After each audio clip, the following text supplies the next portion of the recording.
Hello everyone, welcome to my channel back to back classes. तो आज हम लोग स्टार्ट करेंगे ट्रिग्नोमेट्रिक फंक्शंस का डोमेन और रेंज क्या क्या होता है। उस टेबल को याद रखना है आपको और उसी के अकॉर्डिंग हम लोग सॉल्व करेंगे। हम लोग जब ट्रिगो इन्वर्स ट्रिगो पढ़ेंगे तब ये चीज़ें और क्लियर होंगी। अभी के लिए आप ये समझ लो, याद करना है आपको, ठीक है। याद तो वैसे भी करना होगा जब आप पढ़ोगे तो भी। यहाँ हम डोमेन रेंज किसका पढ़ने जा रहे हैं? ट्रिग्नोमेट्रिक फंक्शंस का।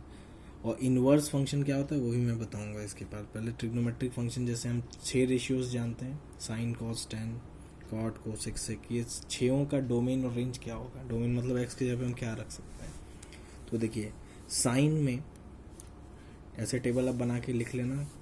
साइन के सामने क्या है? रियल नंबर, मतलब एक्स की जगह पे हम कुछ भी रख सकते हैं साइन में। लेकिन साइन का मिनिमम वैल्यू -1 होता है और मैक्सिमम वैल्यू 1 होता है। तो इसी को हम बोलते हैं रेंज, यानी -1 से 1 तक इसका रेंज होता है साइन का। फिर आते हैं हम लोग कॉस पे। कॉस का भी सिमिलर है डोमेन, कुछ भी आप एक्स के जगह पे कुछ भी रखो, रेंज वही मिलेगा। मतलब साइन और कॉस का डोमेन और रेंज सेम होता है। अब आते हैं हम लोग टेन पे। टेन में देखिए, टेन में क्या दिया हुआ है? All real numbers. लेकिन लेकिन लेकिन लेकिन क्या लग गया इसमें? माइनस किसको किया है? 2n+1। 2n+1 ये क्या है? यहाँ पे n है इंटीजर्स, तो 2n+1 क्या होगा? ऑड नंबर, यानी ऑड मल्टीपल ऑफ π/2 मतलब 90 डिग्री होता है। π/2 ये है π/2 मतलब 90 डिग्री। 90 डिग्री का ऑड मल्टीपल मतलब 90 इंटू 1, 90 इंटू 3, 90 इंटू 5, 90 इंटू 7। ये क्या है? ऑड मल्टीपल ऑफ 90 है। तो अगर ऐसा होगा तो tan 90 क्या होता है? इनफाइनाइट होता है। ऐसे ही tan 270 भी इनफाइनाइट होता है। tan ऐसे ही मतलब 90 के मल्टीपल में क्या चलता जाएगा? वो इनफाइनाइट होगा। तो इनफाइनाइट वाले एक्स को हम नहीं रखते हैं। जैसे डिनोमिनेटर में जब हम रैशनल फंक्शन पढ़े थे तो हम इनफाइनाइट वाले वैल्यू को हटा देते थे जिस पे फंक्शन इनफाइनाइट बनता था, मतलब अनडिफाइंड जब बनता था। यानी डिनोमिनेटर वाला x-5 है मान लो डिनोमिनेटर में, तो हम लोग x नॉट इक्वल टू 5 कर देते थे। क्यों? तो पूरे में से उसको हटा देते थे। वैसे ही यहाँ पे हम क्या कर रहे हैं कि ये इनफाइनाइट जिस केस में बन रहा है उसको हटा दे रहे हैं। तो हमारा क्या हो रहा है? ऑल रियल नंबर्स रख सकते हैं लेकिन 90 डिग्री के ऑड मल्टीपल को आप नहीं रख सकते। तो ये हो गया इसका डोमेन। रेंज क्या होता है? ऑल रियल नंबर्स, ठीक है। माइनस इनफाइनाइट से, इसका मतलब ये भी बोलते हैं हम लोग माइनस इनफाइनाइट से इनफाइनाइट, मतलब सभी नंबर्स इसमें रेंज में आते हैं। ऐसे ही कॉट का है, कॉट का भी वही है सेम, ऑल रियल नंबर्स, ठीक है। इसमें आप देखिए कॉट जो होता है, कॉट किसका फंक्शन है? Cos upon sine, cot theta equal to cos theta upon sine theta. तो कॉट थीटा कब अनडिफाइंड होगा? नीचे साइन थीटा है, साइन थीटा जब 0 होगा तभी कॉट थीटा इनफाइनाइट बनेगा। तो साइन थीटा कब कब 0 होता है? 180 डिग्री पे, 0 डिग्री पे, 360 डिग्री पे, ऐसे करके 0 होता है। और n क्या है? इंटीजर है। तो यानी कोई भी इंटीजर का मल्टीपल हो पाई का, 1 इंटू पाई, पाई मतलब 180 डिग्री। रेडियन में इसको हम लोग डिग्री में जब कन्वर्ट करेंगे तो ये 180 हो जाएगा। तो 1 इंटू 180 डिग्री क्या हो जाएगा? 180। 2 इंटू 180 360, ठीक है। तो ये आप देखोगे कि ये पाई के मल्टीपल पे कॉट थीटा डिफाइंड नहीं है, ठीक है। तो इसलिए हम इसको डोमेन से भी हटा देंगे। और रेंज हमारा फिर से ऑल रियल नंबर्स। अब देखो सेक थीटा की बात करते हैं। सेक थीटा में भी वही है। सेक थीटा कब अनडिफाइंड होगा? सेक थीटा किसका इनवर्स होता है? कॉस थीटा का। सेक थीटा को हम लोग क्या लिखते हैं? 1/cos theta. Sec x equal to 1/cos x. अब cos एक्स, इस सेक एक्स कब इनफाइनाइट होगा? जब cos थीटा नीचे में 0 हो जाए। 0 कब कब होता है cos theta? Odd multiple of 90 पे cos थीटा 0 होगा। cos 90, cos 270, cos 450, ये सब पे क्या होता है? cos थीटा 0 हो जाएगा। तो यानी उस पर सेक थीटा डिफाइंड नहीं है, तो उसे हमें डोमेन में से हटाना पड़ेगा। ऐसे ही अब आप एक चीज़ बताइए, सेक cos थीटा का भी आपने रेंज देखा था कि -1 से 1 है, ठीक है। तो सेक थीटा का रेंज ऐसा क्यों दिया हुआ है? ऑल रियल नंबर लेकिन -1 से 1 नहीं होगा। देखिए इसमें सिंपल सी लॉजिक है। कोई भी नंबर अगर -1 से 1 के बीच में है, अगर कोई भी नंबर जैसे -1 से 1 के बीच में कोई भी नंबर आप ले लो, -0.9, उसका आप उल्टा करोगे तो ये हमेशा क्या होगा? ये कभी -1 से 1 के बीच में कभी नहीं आएगा। ये हमेशा -1 पॉइंट क्या आ जाएगा यहाँ पे? 1 आ जाएगा, मतलब -1 से 1 के बीच। ऐसे ही आप मान लो 0.9 ले लो, 1/0.9 क्या आएगा, 1.1 आएगा। तो ऐसे ही कोई भी नंबर अगर आप इससे 1 से छोटा लोगे, -1 से 1 के बीच में, तो कभी भी आपका उसका उल्टा क्या होगा, जो कि sec x है, वो कभी भी -1 से 1 के बीच में नहीं आएगा। लेकिन अगर आप -1 लोगे तो आएगा। -1 का उल्टा -1 होता है, 1 का उल्टा 1 होता है। इसीलिए क्या बोला है कि ऑल रियल नंबर्स इसके रेंज में होंगे, लेकिन -1 से 1 की वैल्यू नहीं होगी। ध्यान रखिएगा यहाँ ओपन क्यों रखा है, क्योंकि -1 और 1 इसमें आएगा आंसर में। हमें -1 और 1 को नहीं हटाना है, इसलिए ओपन रखा है इसमें। अगर इसको मान लो -1 और 1 भी नहीं होता, तब हमें इसे क्लोज रखना पड़ता। ठीक है, तो इसलिए इसका रेंज ये आ रहा है।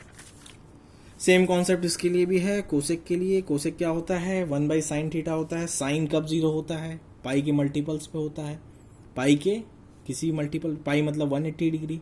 तो साइन 0, साइन एन अगर आप 0 रखो तो साइन 0 हो जाएगा।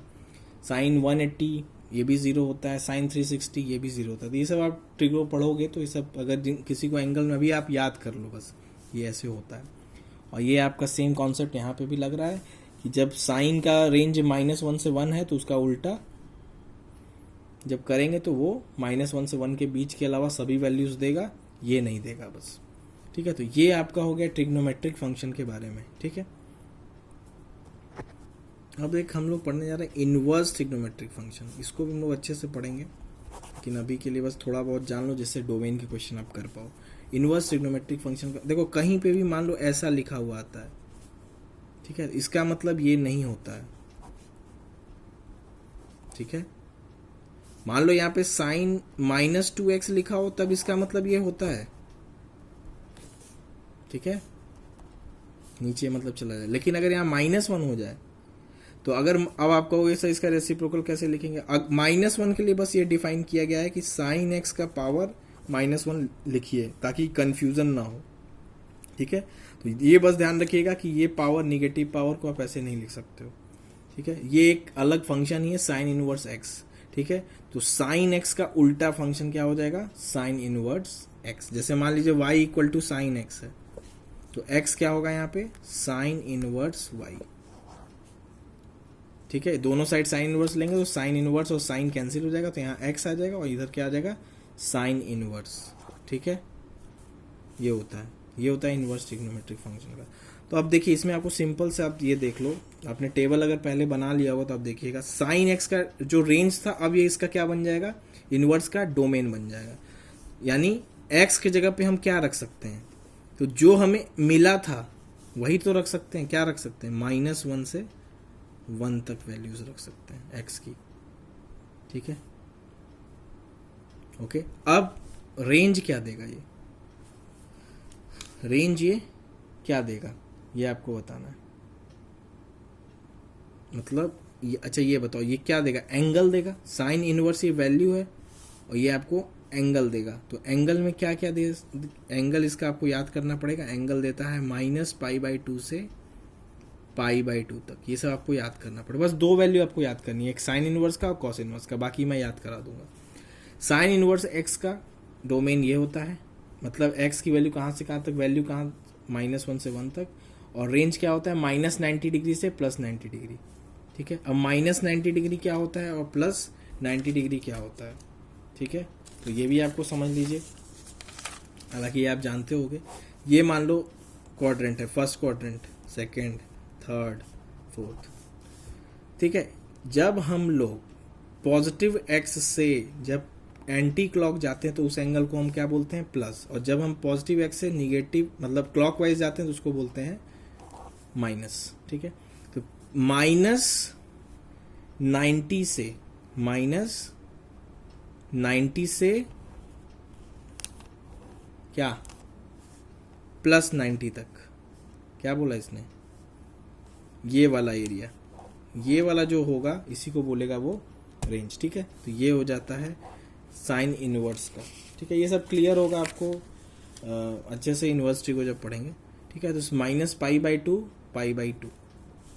ऐसे ही कॉस इनवर्स का क्या होता है, कॉस इनवर्स का भी डोमेन वही है, -1 से 1।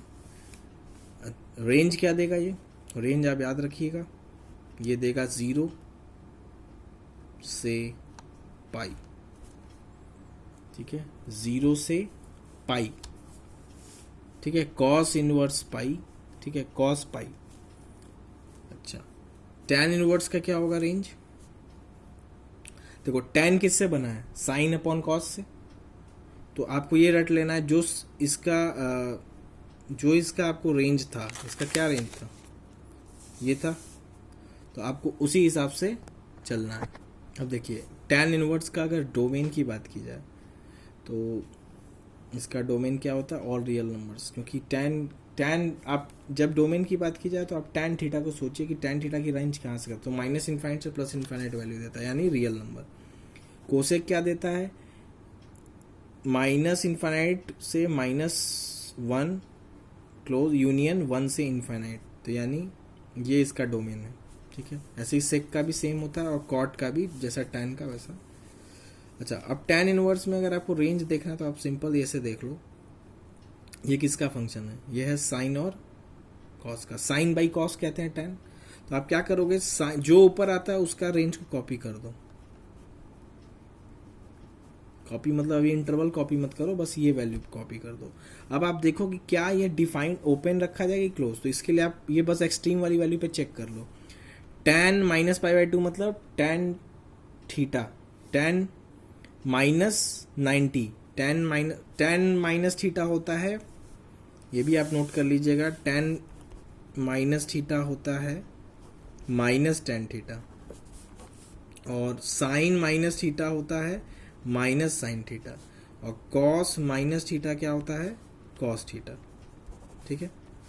Sign minus theta minus sine theta, cos minus theta cos theta, tan minus theta minus tan theta, ठीक है। तो ये आप याद रखो। तो यहाँ पे देखो tan माइनस थीटा है, tan -90, तो माइनस हम कॉमन बाहर ले लें तो माइनस tan 90 कितना होता है? इनफाइनाइट होता है। तो यानी वो डिफाइंड नहीं है। जब डिफाइंड नहीं है तो हमें क्या करना पड़ेगा? इसको ओपन रखना पड़ेगा यहाँ पे, है कि नहीं? और ऐसे भी आप समझ लो कि tan थीटा जो है वो कहाँ कहाँ पे डिफाइंड नहीं होगा, तो जहाँ जहाँ पे cos नीचे में 0 हो जाए, तो cos कहाँ कहाँ पे 0 होता है? cos 90 पे और cos -90 पे भी, तो यानी दोनों पे हमें ओपन रखना पड़ेगा, ठीक है। ऐसे ही कोसेक की बात कर लो, कोसेक में भी यही है कि नीचे क्या है? कोसेक किसका फंक्शन है? साइन का फंक्शन है, तो इसको भी आप ऐसे ही कॉपी कर लो।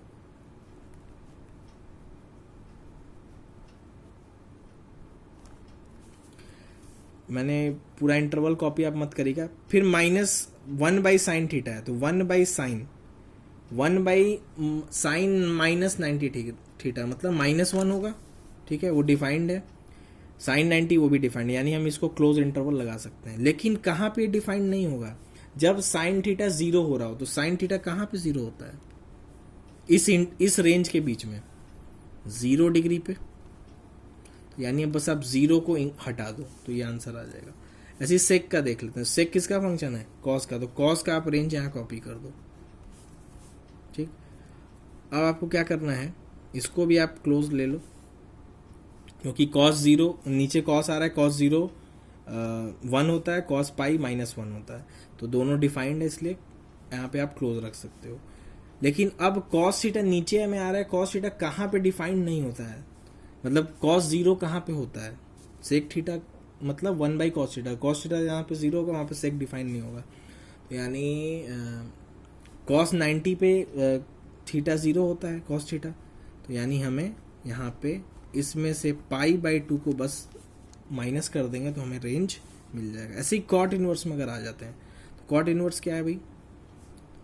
तो कॉट इनवर्स किसका फंक्शन था? ऊपर में क्या आ रहा है? Cot equal to cos upon sine, तो कॉस वाला कॉपी करेंगे, ठीक है। अब हम इंटरवल अभी मैंने नहीं लगाया, कॉस के नीचे कॉस अपॉन साइन, साइन जहाँ पे अनडिफाइंड होगा मतलब 0 होगा, वहां पे ये अनडिफाइंड हो जाएगा, उसको एक्सक्लूड। तो साइन कहाँ पे 0 होता है? 0 पे भी 0 होता है, पाई पे भी 0 होता है, इसलिए हमें ओपन रखना पड़ेगा। तो ये आपका हो गया, एक बार देख लीजिए, ये डोमेन रेंज सबका हो गया। इसको अच्छे से आप अभी तो आपको याद ही रखना पड़ेगा, और जो ट्रिक मैंने बताया अगर वो आपको समझ में आया हो तो आप वैसे भी याद रख सकते हैं, नहीं तो अब आप अभी याद कर लो, बहुत ज़्यादा है नहीं, ठीक है। सिंपली इसको आप याद रख सकते हो तो क्वेश्चन सॉल्व करने में आसानी होगी, ठीक है। तो ये है ट्रिगो और इन्वर्स ट्रिग्नोमेट्रिक फंक्शंस का डोमेन रेंज, जो कि आपको याद रखना है। क्वेश्चन करेंगे तो आपको समझ में आएगा कि इसका क्या यूज़ है। अब हम लोग स्टार्ट कर रहे हैं एक्सपोनेंशियल फंक्शन, ठीक है। तो एक्सपोनेंशियल फंक्शन क्या कहते हैं, किसको कहते हैं, पहले ये समझते हैं हम लोग, ठीक है। तो ये आपका डेफिनेशन है एक्सपोनेंशियल फंक्शन का, कि ये जो फंक्शन है इसका जो डोमेन होता है वो रियल नंबर से रियल नंबर का डिफाइंड है, ठीक है।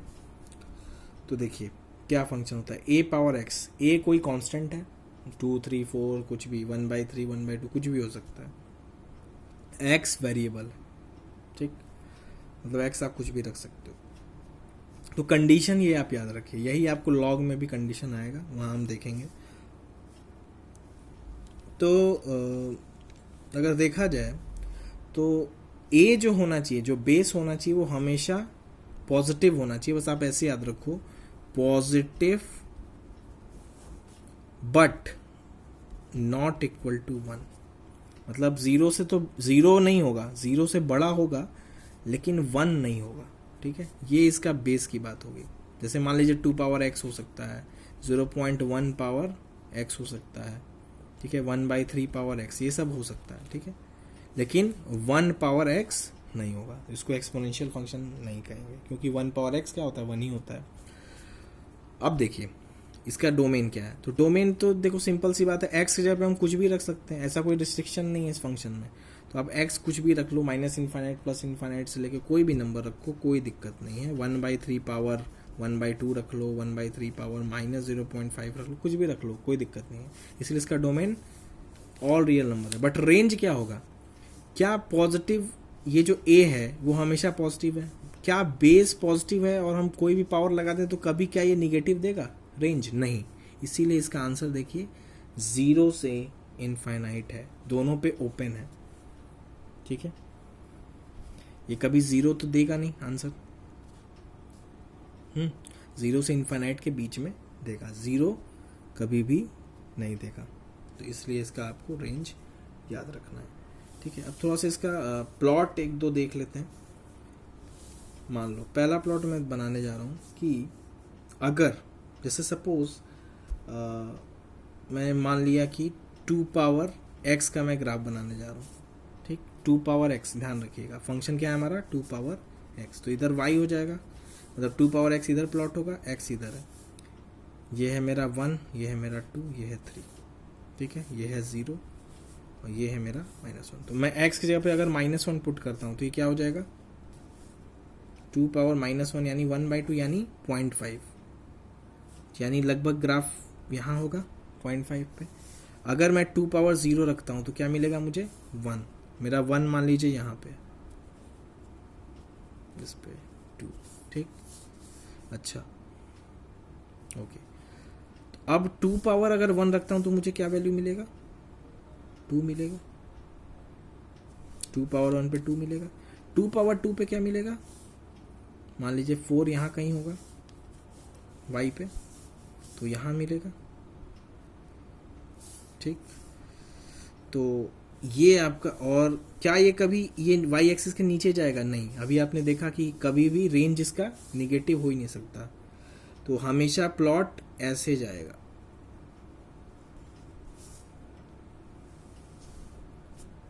ठीक है। इसीलिए कहा जाता है ना कि जैसे कोविड-19 की बात कर ली जाए, कोरोना की, तो एक्सपोनेंशियल इंक्रीज हो रहा है। एक्सपोनेंशियल इंक्रीज मतलब तुरंत बहुत तेजी से इंक्रीज कर रहा है यहाँ पे ग्राफ में, मतलब काफ़ी तेजी से x थोड़ा सा ही बढ़ रहा है लेकिन y में काफ़ी ज़्यादा इंक्रीज है, इसीलिए इसको बोलते हैं हम एक्सपोनेंशियल इंक्रीज। आप लोग बहुत कॉमनली सुने होंगे न्यूज़ में भी, ठीक है। तो ये होता है, इसी को हम लोग जो क्वांटम जंप की बात कर रहे हैं मोदी जी, वो भी है क्वांटम जंप, इसको आप कह सकते हो एक्सपोनेंशियल इंक्रीज को आप क्वांटम जंप भी बोल सकते हो, ठीक है। तो ये आप ग्राफ इस तरह से आप समझ सकते हो, यहाँ पे ये -∞ पे ये कहीं पे जाके ये 0 होगा। तो यहाँ पे इस कर्व के लिए इसको बोलेंगे एसिम्प्टोट। एसिम्प्टोट उसको बोलते हैं जहाँ पे ग्राफ कहीं इन्फिनिटी पे टच कर नहीं रहा हो लेकिन माना जाता है कि वो टच करेगा। तो यहाँ पे एक्स एक्सिस क्या है इस प्लॉट का, एसिम्टोट है, एसिम्टोट। तो एक एसिम्टोट यहाँ पे आपको मिल रहा है जहाँ पे ये इनफाइनाइट पे, ठीक है। तो ये आपका यहाँ पे ये कॉन्सेप्ट आपको एक्सपोनेंशियल, अगर तो ध्यान रखिए किसका ग्राफ है, जब a ग्रेटर देन 0 हो लेकिन a 1 से बड़ा हो, तब का ग्राफ ऐसे बन रहा है, ठीक है। अब एक ग्राफ बनाते हैं हम लोग, मान लो हम लोग ग्राफ बनाते हैं 1/2x का, ठीक है। फिर से मैं वैसे ही सब कुछ बनाने जा रहा हूँ। ये है मेरा 1, ये है मेरा 2, ये है मेरा 3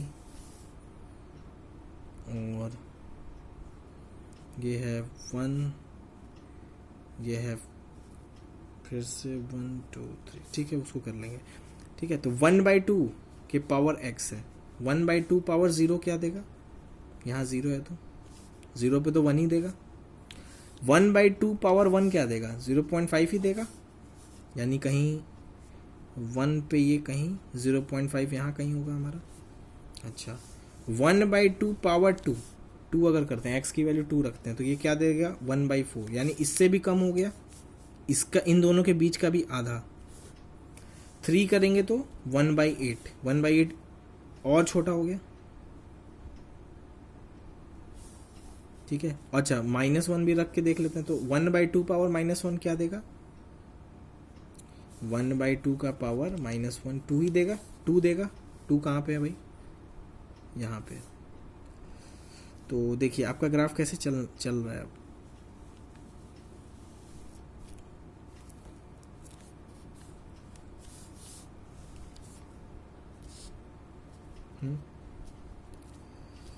तो ये आपका ग्राफ अब देखिए, ध्यान रखिएगा, अब यही चीज मैं बताना चाह रहा था आपको। देखिए जब x के साथ फंक्शन y की वैल्यू इंक्रीज करे, जब x बढ़ाने पे y भी बढ़े, तो इसको उस तरह के फंक्शन को क्या बोलते हैं, इंक्रीजिंग फंक्शन।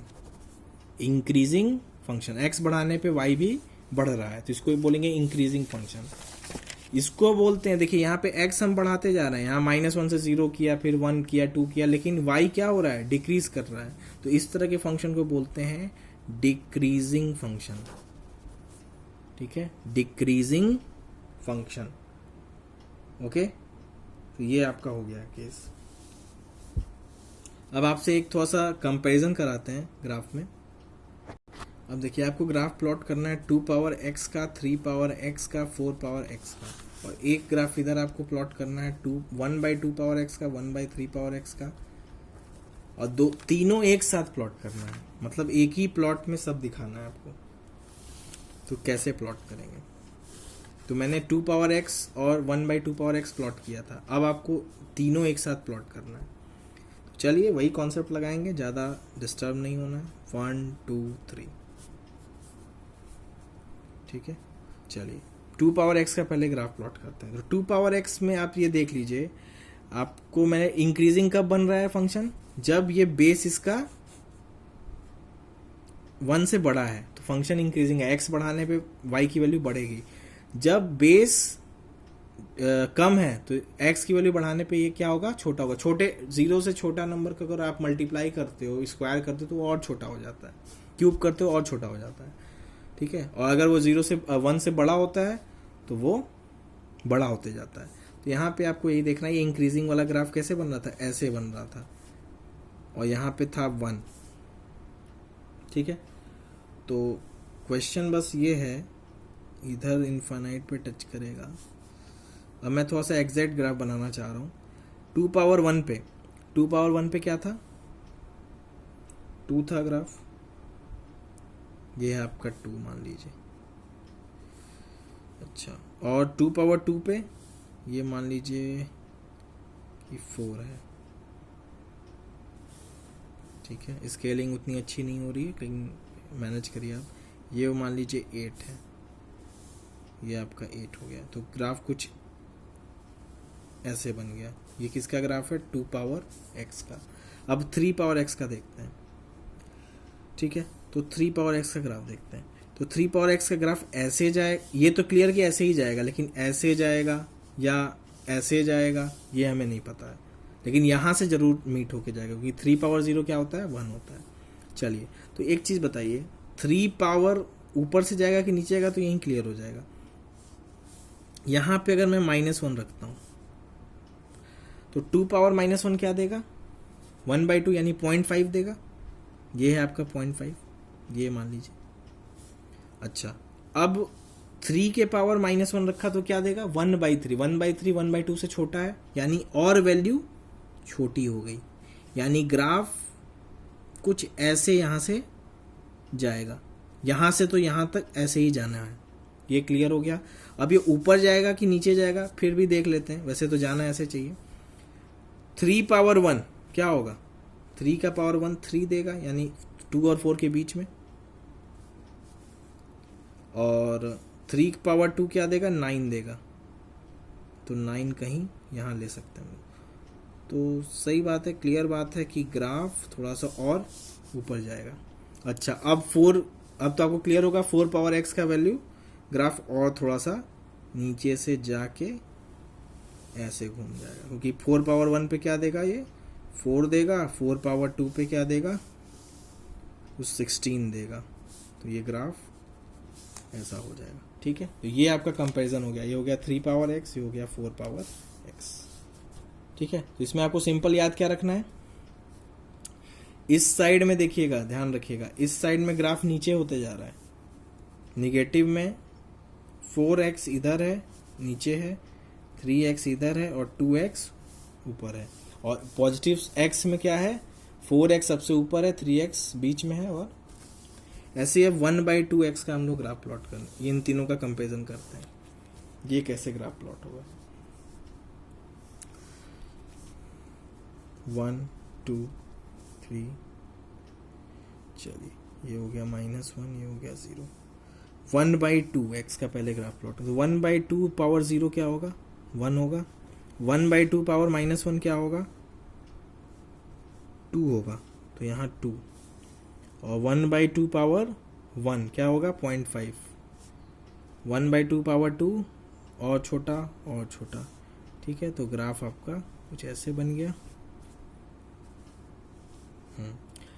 ओके, ये किसका ग्राफ बना 1/2 पावर x का। अब 1/3 का देखना कि ऐसे जाएगा कि वैसे जाएगा, यहाँ पे तो ये कट करेगा, तो मतलब सिंपली आपको x की वैल्यू पुट करके देख लेना है। तो 1/3 पावर -1 क्या होगा 3 देगा, यानी इससे भी ऊपर जाएगा, तो ये 3 यहाँ कहीं होगा मान लीजिए, तो 3 ये ले लिया, 0 पे ये फिर से वहीं से जाएगा, और 1/3 पावर 1 क्या होगा इससे 1/2 से छोटा होगा, तो यानी और नीचे से, मतलब ये ग्राफ कुछ ऐसे नीचे से चला जाएगा। ठीक है, और ये वाला जो 1/4 वाला ग्राफ है वो और थोड़ा सा नीचे से जाके, लेकिन ध्यान रहे ये सभी ग्राफ पॉजिटिव ही होने वाले, नीचे कोई नहीं जाने वाला है। तो ये आपका हो गया 1/3x का, ये हो गया 1/4x का। ये सबसे ऊपर वाला इसमें क्या है 1/2x, और बीच वाला 1/3x, और सबसे नीचे वाला इसमें है 1/4x। ठीक है, तो ये आपका ग्राफ हो गया इन दोनों का कंपैरिजन का। ठीक है, तो सिंपली आपको याद रखने की जरूरत नहीं है, आप प्लॉटिंग मैंने बता दिया है, उसे आप प्लॉट कर सकते हो।